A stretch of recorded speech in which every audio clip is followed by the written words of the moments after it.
Ladies and gentlemen, once you've seen the family, please be seated. We're going to have a couple moments of silence.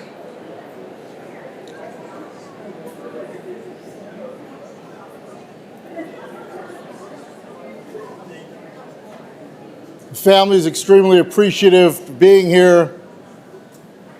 For Marvin, who's 99 years old. We welcome those of you who are joining us via live stream.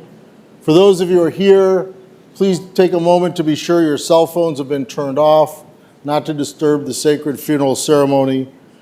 In a few moments, Rabbi Alex Friedman will approach the family to perform the ceremony of Kriya. Just as a last and gentle reminder, please be sure your phones are off before we begin the funeral ceremony.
If I can kindly ask the three children to please stand next to Rabbi Friedman, and the other family members can just come around to have support. So those of you in the first row, you can stand next to your family.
We gather today to pay final loving farewell, kavod acharon, to Marvin Wein.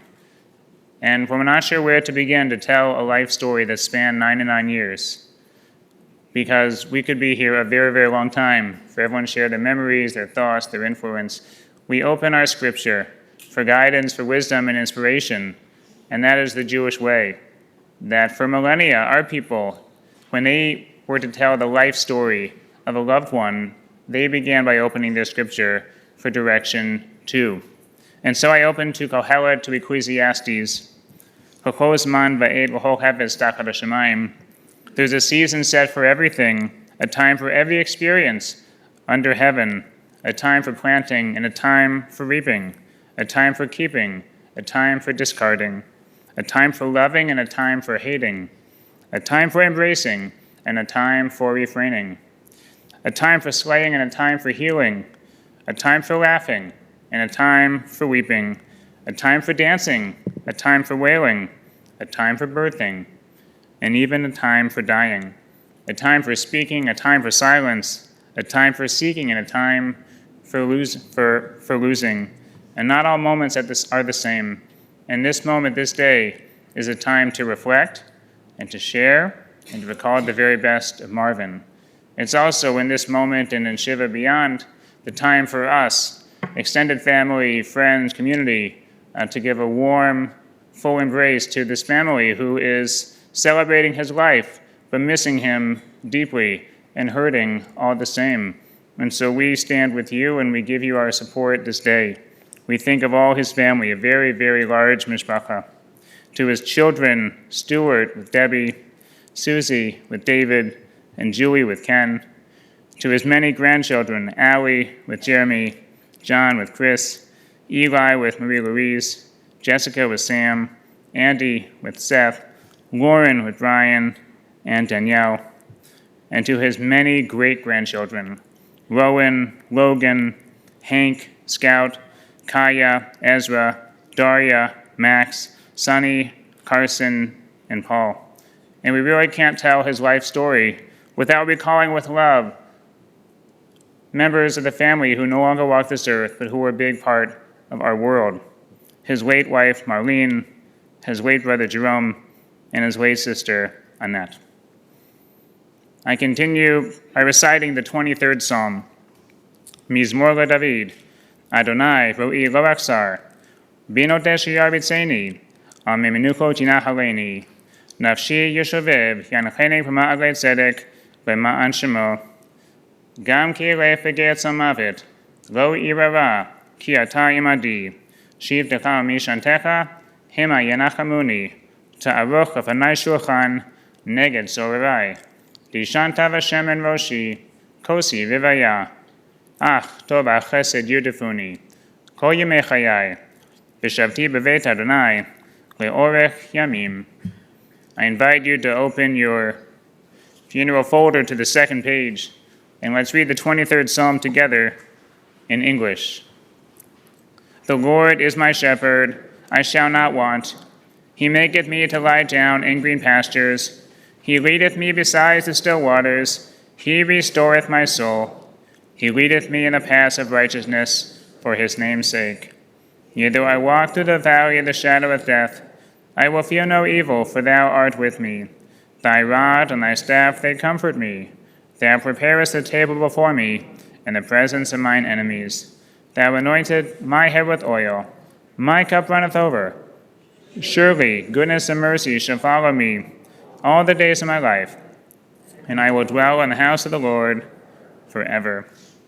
We continue now with words of love and reflection and tribute. It's impossible to tell his full life story, and some of us knew his life story so well, and other of us didn't. We're here for his family, and today we're going to paint a sketch, a vivid, colorful, beautiful sketch, the very best of Marvin. And to begin to retell that story, I invite his children. First, Susie, and then Julie.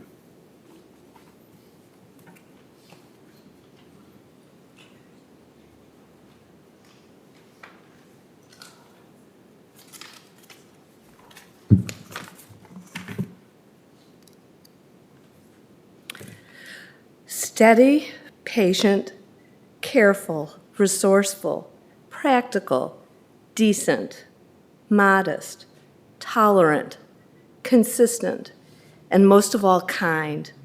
These are the characteristics that best describe my father. What he valued above all else was his family. He appreciated what he had and was always comfortable in his own skin. His sense of self was solid and enduring. My dad never felt any need to chase after wealth or status. He was content with his lot. One of the things I admired most about my dad was his remarkable evenness under stress. He was already 96 years old when we lost my mom. By then, he had already lost his younger brother, Jerry, his beloved younger sister, Annette, and most of his friends, along with much of his physical mobility. That could not be easy. But giving up was never on the table. Instead, he carried on with life as best as he could, watching Perry Mason, the Lone Ranger, and giving of himself to his children, grandchildren, and great-grandchildren, all of whom he loved and all of whom loved him deeply in return. My dad moved through life unafraid. Our home on Briar Lane was warm and welcoming. My mother did most of the talking, but my father's words and actions carried weight. We always observed Shabbat, often with friends and extended family. When we were young, there were bingo games with real prizes afterward. Later, everyone gathered for family slideshows in our basement. There was always love and laughter. I grew up very close to my father. I always loved spending special time with him. I have fond memories of accompanying him to early Friday morning minions at Bethel, followed by a stop at Leo's Delicatessen for bagels. I always looked forward to buying outings at the Merchandise Mart from Mars Juvenile Shop and working in the family stores. My dad and I both valued our time together, and I always felt that he respected my ability to be helpful and productive. I once discovered one of my report cards in his briefcase. I had straight A's, but what I remembered most was my sense of surprise because I never knew he paid attention to my schoolwork. When I was in high school, my father entrusted me to handle the rent checks that came in while he and my mom were on vacation in Florida. My dad knew how to be rigid at times, and he insisted that I type all of the deposit slips. Because I can be defiant, I insisted on handwriting the deposit slips, much to his dismay. However, when he realized all the numbers added up correctly, he didn't complain. He appreciated reliability and good results. As I moved through adolescence into adulthood, my connection with my father deepened and became stronger. When I asked myself how this came about, I think it had everything to do with my father's accepting nature and unconditional love, even when he did not always understand or agree with my choices. How blessed was I to be my father's daughter. My father's love for his family was unwavering. This extended to his daughter-in-law and 2 son-in-laws. David and my dad had a special bond for 50 years. Their personalities could not have been more different, but they shared mutual love and respect for one another and found common ground. When we told my parents we were moving to Florida just after Eli was born, I knew they were disappointed that we would no longer live nearby, but they accepted our choice. Lucky for us, they love Florida, and in time they came to have a winter home there, very close to where we live. When Eli and Lauren were young, my dad single-handedly built them a treehouse. I can't imagine a more perfect treehouse. Every nail aligned, seems precise. Nothing rattled, nothing was uneven, not even the ladder that was nailed to the tree. No structure was ever made with greater love and care. I felt heartbroken when many years later the tree had to come down because its roots were threatening the foundation of our house. I'm also very grateful for the beautiful Passover Seder, Shabbat, and Sunday night dinners we had together in Florida, especially when Eli and Lauren were growing up. So many wonderful memories of my mom playing with the kids while David and my dad barbecued outside, listening to music together and drinking wine. On Sundays, my parents played golf on the course that we lived on. When they got to the fairway behind our house, my dad would get off his cart, knock loudly on the family room window, and with a smile ask what was for dinner. This always made my mom nervous because she worried that he was holding up the golf traffic. Knowing that my parents loved their life in Florida fills me with gratitude. Both of my parents adored Eli and Lauren. They loved tracking Eli's film projects and were always interested in whatever he was working on. When Lauren moved to Chicago to attend graduate school at Northwestern, my parents made a point of meeting her for dinner each week in Evanston. It makes me so very happy knowing that all of their many accomplishments brought my parents so much joy. When our family expanded, my dad welcomed Mary Louise and Brian with open arms. He often told me how much he loved them both. There was nothing my dad couldn't fix, and there was no tool he didn't know how to use. There was no hardware store that he didn't love wandering around in. He was truly non-judgmental through and through. He never took sides in a disagreement, no matter how hard I tried. My father gave me a strong sense of who I am and where I come from. He instilled in me a deep sense of my Jewish identity, not so much from the standpoint of specific religious beliefs, but rather in the joy and comfort of the rituals and traditions. He contributed a lot to our passing on this value to our own kids. My father lived a long and meaningful life. Even though a father's life is never long enough, we really can't complain. I'm so incredibly grateful that 1 week before he died, he was able to meet our grandson, Paul Lewis Bush, on FaceTime. The baby is my father's 11th great-grandchild. L'adore Vador, truly the circle of life. Dad, I love you forever. Thank you for everything. I will think of you often and hold you in a special place deep inside my heart. Rest in peace. Your memory is a blessing for us all.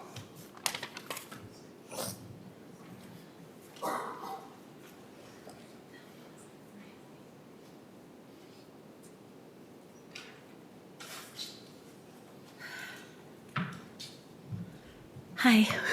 Oh, gosh. Okay, first and foremost, thank you for being here. I cannot believe, and you said it best, my dad's 99, and this is a full house. He's 99, and you're all still here because you loved and respected him as well.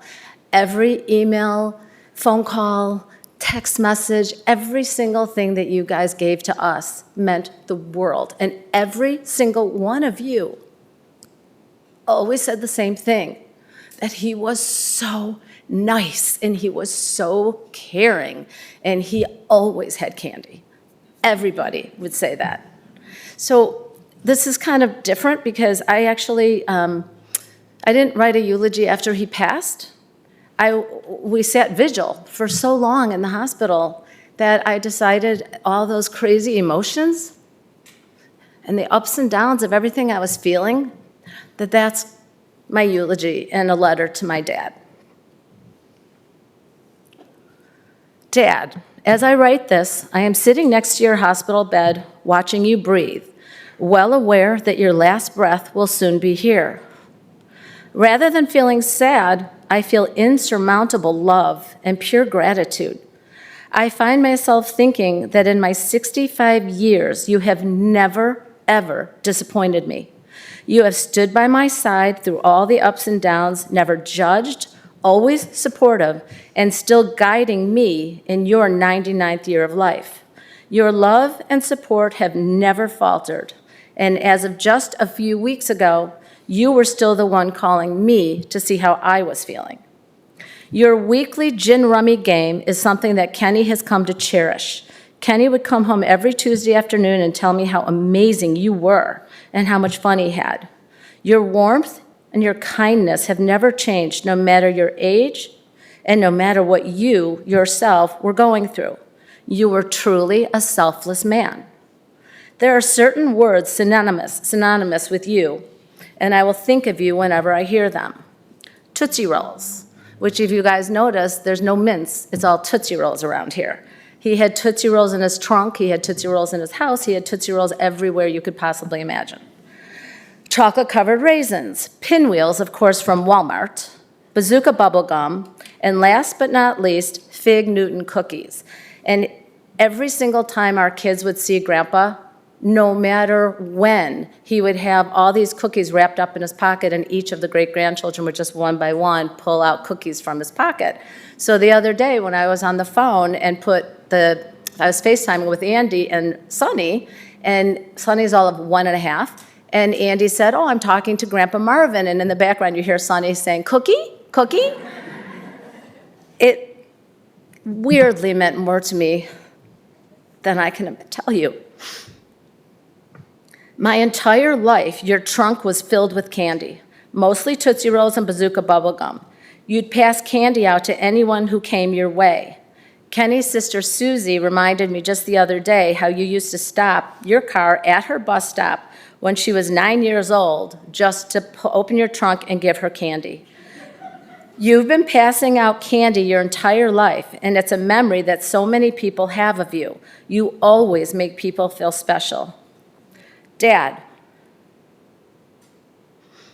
always know that my memories, my love, my gratitude will last forever. As I'm looking at you now, I find myself wanting to say thank you. Thank you for loving me endlessly. Thank you for marrying Mom, who was the greatest gift of all. Thank you for always supporting me and helping me become the person I am today. And thank you for always being there for me. I will miss our Shabbat dinners, but will do my best to keep that tradition alive. I will miss you, and I will love you forever.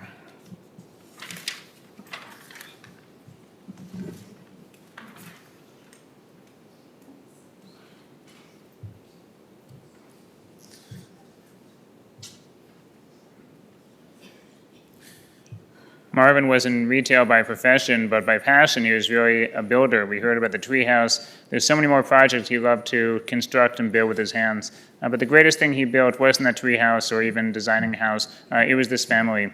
And not only the 3 children, Dayenu, but so many grandchildren. I invite all the grandchildren with their spouses forward now, and we're going to hear from Eli and Jonathan.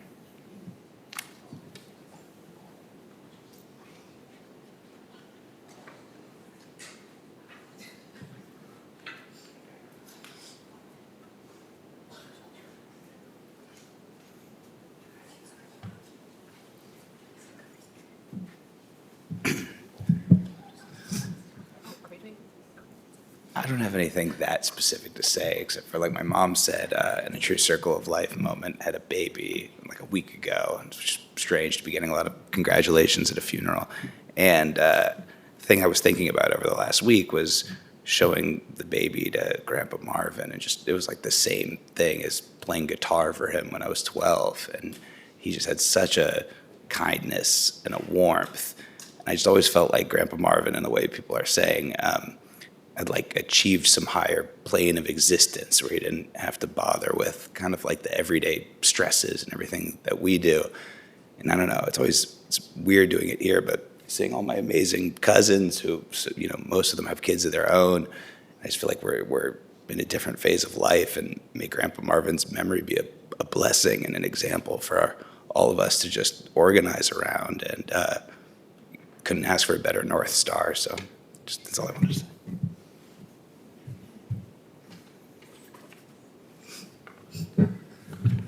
It's crowded up here.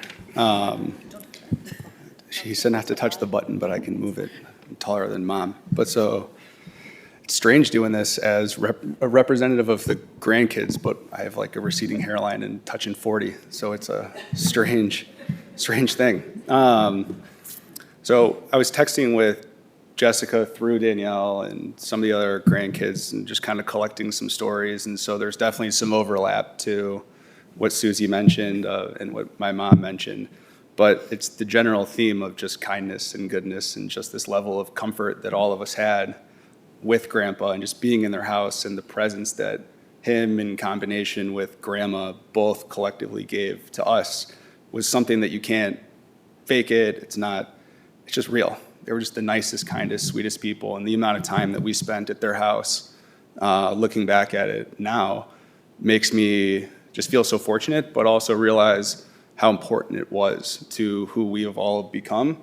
And as now, like Eli mentioned, with a lot of us having children of our own and more coming, understanding how fortunate we are to have such great grandparents for our children who were, a descendant of Grandpa Marvin and Grandma Marlene. It's not a coincidence that our kids are so blessed to also have such lovely grandparents. But all right, I'm off track. But so it's tough to capture 99 years in just a few words, but when I think about Grandpa Marvin, it's not the big dramatic moments that come to mind. It's the little things, the small, consistent ways that he showed up for all of us all the time. And I lose track sometimes the amount of time that he did spend in Florida with you guys as he got older, because looking back on it, he was such an overwhelming presence in our lives here in Chicago. It's amazing that he was able to do that both ways. But I think about summer nights in their screened-in porch after Shabbat dinner, and everyone just being together, transitioning upstairs to the couch to watch Police Academy or Get Smart or whatever, and see if Grandpa could peel the entire apple without breaking the peel. moving into the basement for slideshows. It was amazing. Grandpa would take requests, and we could say, I want to see my mom's birthday when she was 11. He'd be like, give me 2 minutes, I'll be right back. And then he'd walk back in, and he'd give us some backstory on each photo, like the party was yesterday, but it was long before that. And to piggyback off the gum and the candy, it's something that's not just with me, but even my friends. Like before baseball games, when I was 5 years old until I was 24 years old, when Grandpa would come, he would pass some Bazooka Joe through the chain link fence. And it got to the point where my friends would ask me before games if the gum grandpa was coming, because they also wanted some gum. And it was just a small gesture, but it was so him. And like you said, he did the same thing to our kids. And he trained them like little dogs to know that if Grandpa Marvin was coming around, that there'd be a cookie. And they loved it. They'd get so excited. And then we never broke it to them that Fig Newtons are gross and they're not cookies. But so as I was reading this to Chris this morning, I hear Hank from the other room, and he's like, I actually didn't like the cookies. I just ate them because they're better than nothing. And I was like, thanks, bud. And then there was the infamous blue button. Grandpa was always asking us to help him find this button that he'd lost. And it became this running joke in our family with all the grandkids searching throughout the house, looking for this blue button that he had misplaced. I don't know that we ever found it, but I do know now as a parent that it was simply him. He'd had enough of us and needed a break and would just fire us into a different part of the house to go look for this blue button. And I'll always admire Grandpa's calm, steady presence in a family that can be loud and fast-talking and always laughing about something. He often had this expression that Danielle described to me this morning as like this mix of love and curiosity and just a touch of amused annoyance about how fast we were talking. Whenever Danielle would direct a conversation towards him, he'd always let her finish and then follow up with, I heard about every third word. So even when he couldn't catch every punchline, though, or hear us clearly, you could look over and see him smiling, and he was just happy to be surrounded by all of us. And the quiet joy that he was experiencing was simply from watching us all be together. And that was the kind of grandfather and the kind of person that he was. He never missed any of our sports, dance recitals, school performances. If you were doing something, he was going to be there, and he was very proud to be there. The stories could go on.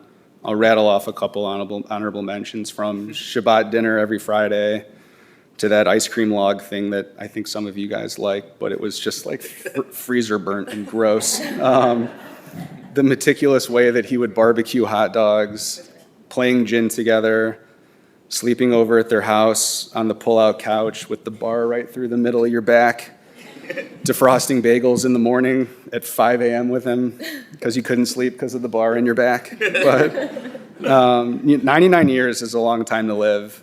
But the way he lived with kindness and humor and his quiet strength, that's what sticks with me, and that's what we'll carry forward. And that's that.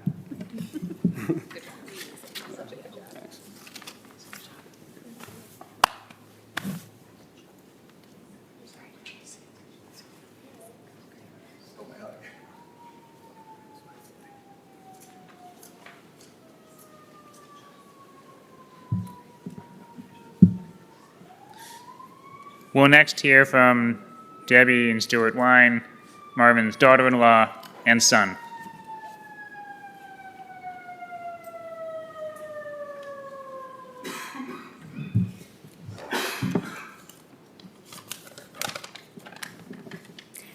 Thank you all for coming and sharing this moment with my family. We were at Julie's house last night with no anticipation of getting up and doing a eulogy for my father-in-law, especially when I knew my sister-in-laws and husband were going to pretty much cover everything about him. But I reflected that, wow, I want to speak about my relationship as a daughter-in-law. And I do heartfully feel that my two brother-in-laws, David and Kenny, will undoubtedly agree with me. Marvin was a wonderful man, and the term in-laws wasn't in his vocabulary. We were family from the get-go, He loved David, Kenny, and myself as if we were his children from the day we met. Marvin was kind, caring, and such a thoughtful man. He always made me feel like I was so special to him, and I felt it always. The beauty of Marvin was that whomever he met, he always wanted them to feel as though they were heard. No judgments, no attitude. I have seen it time and again, from when we first met almost 50 years ago, getting married to Stuart, to having my daughters, Allie and Jessica, and absolutely the way he looked and felt about my granddaughters, Logan and Carson. The smile and affection he exuded was unmatched. He had an inner strength that I marvel to this day. He appreciated everything we shared with him, from Shabbat dinners to just hanging out, and yes, the proverbial watching Perry Mason with him, though a little Errol Flynn with Jessica came up periodically. We will miss Marvin, and we will never forget his kindness, his thoughtfulness, and his love of life and family. Love you, Dad.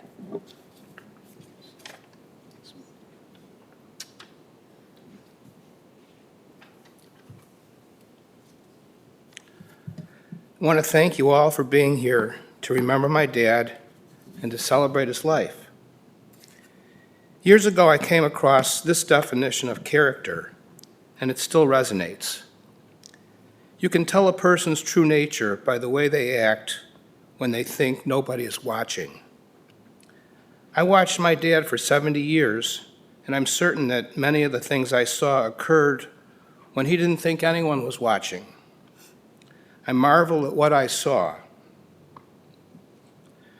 Yogi Berra said you could observe a lot just by watching. That sounds odd at first, but I know exactly what Yogi meant.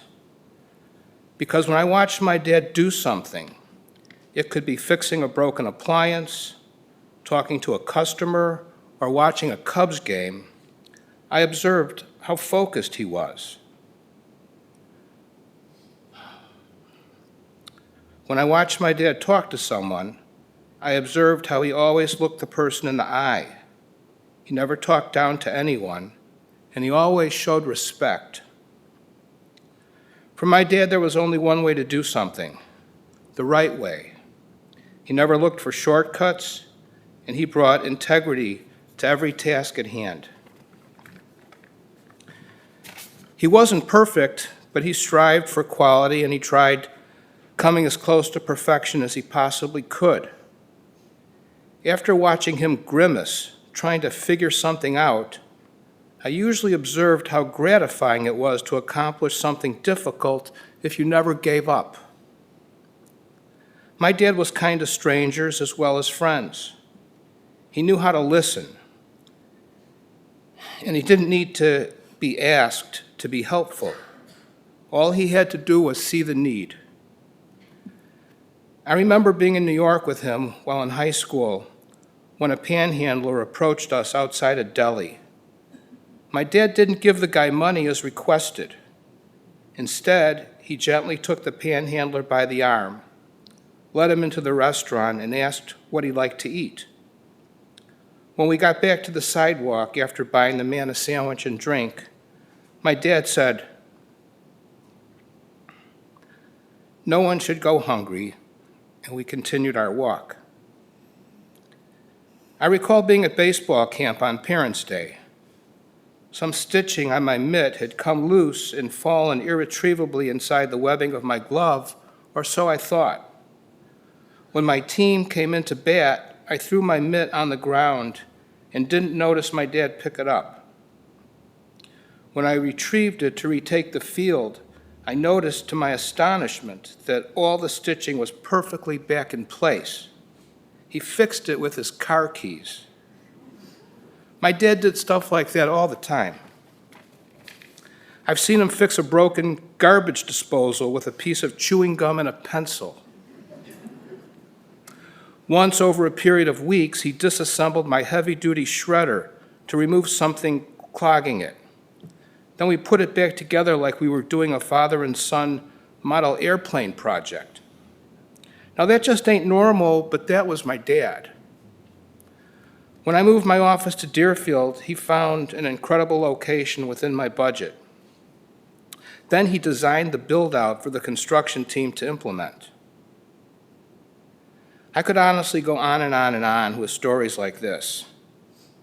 My dad wasn't God or anything like that, but when I once dreamed of God at the age of 5 or 6, I swear God was wearing glasses and carrying a golf bag into our garage. The rabbi asked us what's one word that describes my dad, and I'd have to say mensch. My dad was a mensch. That's a person of integrity, honor, and responsibility. It's someone with strong moral character, someone admirable, someone to emulate. That was my dad, and I'm going to miss him.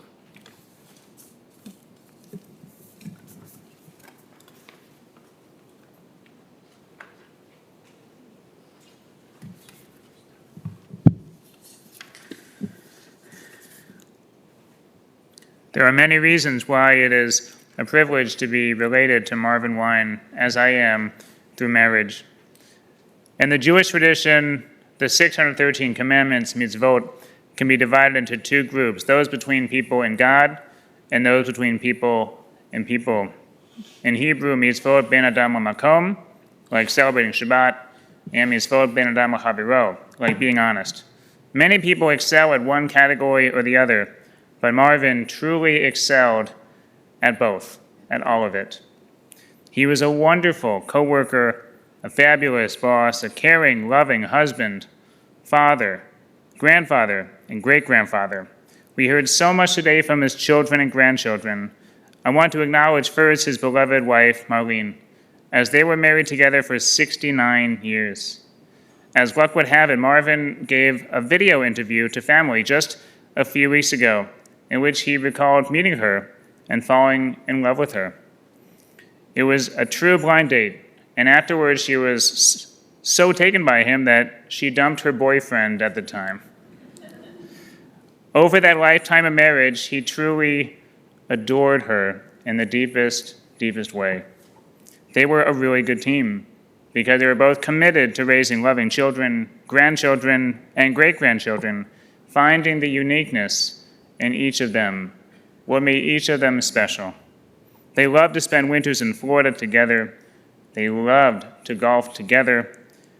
And if it was Friday night, you could be sure they were celebrating Shabbat with dinner together. He even named his store, his retail store, after her, Mars Juvenile Shop.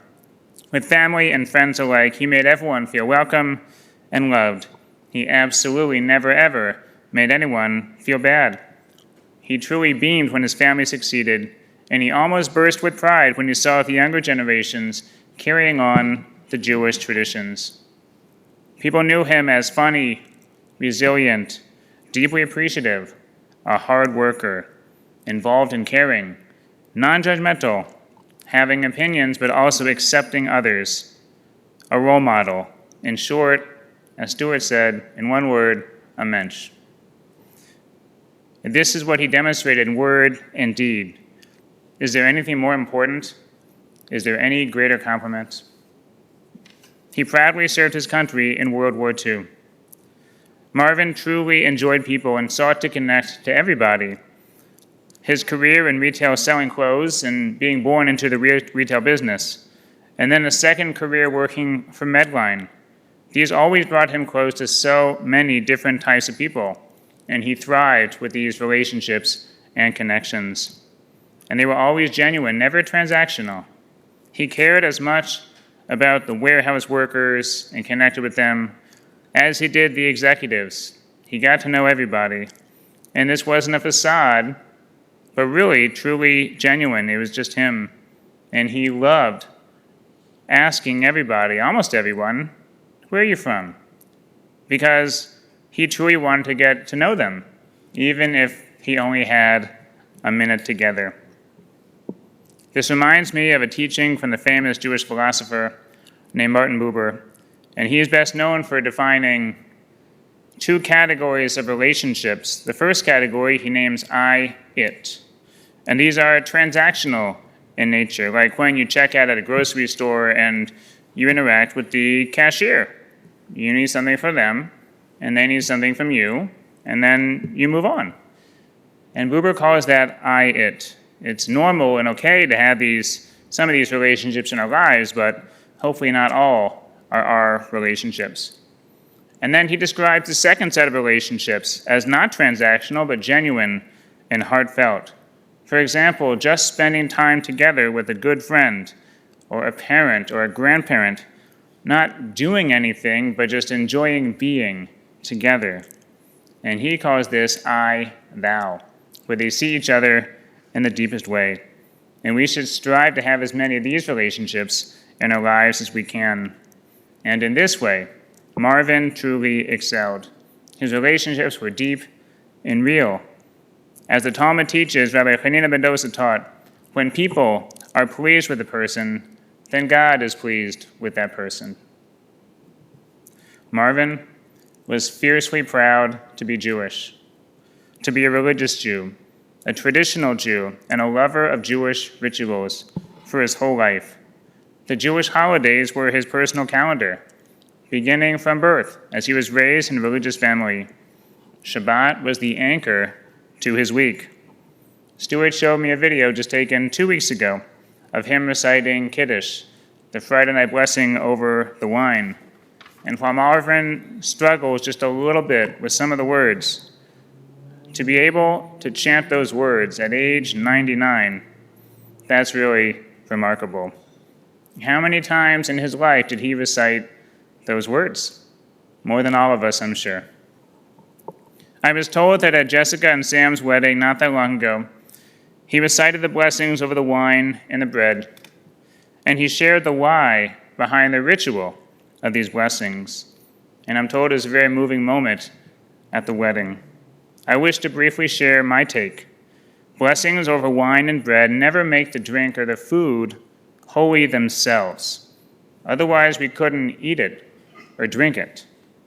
Instead, blessings add holiness to the moment by recalling God publicly, by making God's presence felt in this world. That's what a bracha does. We do that when we recite those words, and we do that when we act ethically and responsibly in the way the Torah instructs us to. In other words, when we behave like Marvin. Marvin's Hebrew name was Moshe, Moses, the greatest leader of our people, led by example. And one thing that made him great was his attitude. Moses understood that while he was the leader, he was not the most important. Moses had humility, not a pushover, not meek by any stretch, but someone who didn't think of himself as the most important. He was just too busy caring for his people, and they were the most important. In short, Moses made himself smaller, and that made him greater. Marvin shared this trait with Moses. He was a leader in his family, the patriarch, and among his friends, but in a very unselfish way. He had his opinions, but always made room for others, always accepted people for who they were. In this way, too, Marvin made himself smaller, and that made him even greater. Yehi Zichro Baruch, may his memory forever be a blessing. Amen. I ask you to please rise if you're able as I continue with the El Maleh Memorial Prayer.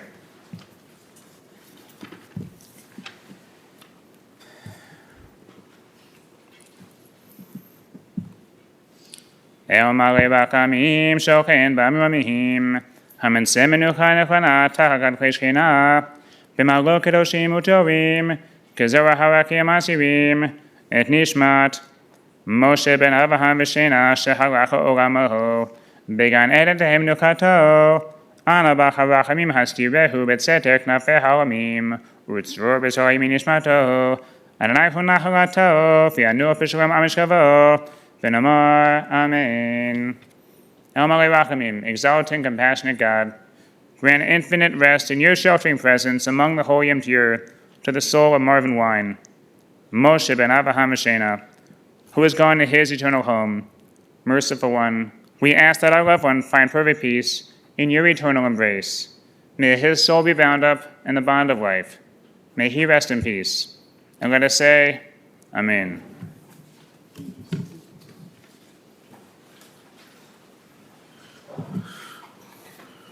Ladies and gentlemen, the interment service will continue at Memorial Park Cemetery, located at 9900 Grosse Point Road here in Skokie.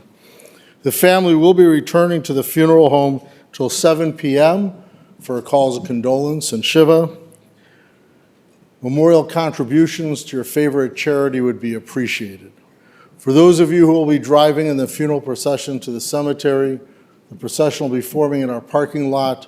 Please obtain an orange safety funeral sticker to place on the right-hand side of your windshield. Have your bright lights and hazard lights on at all times. For additional measures of safety, we will be providing a car in the back of the procession to hopefully keep other cars from entering the procession. Please use your horn liberally as you're going through the lights. Keep in mind it's only a 5-minute ride, but please do not speak or text on your cellular phone while driving in the procession. Also, as you exit, if you are going to the cemetery, or even if you're not, the staff is going to be in the lobby with bowls and bowls of Tootsie Rolls. So please take them as much as you want. We have an ample supply. He's 99 years old. We took Osco and we just bought everything. At this time, we'd like to invite everyone to please rise and stand in place as the pallbearers come forward and as we escort the casket of Marvin Wein from the chapel, along with his family and Rabbi Friedman, then you may return to your cars.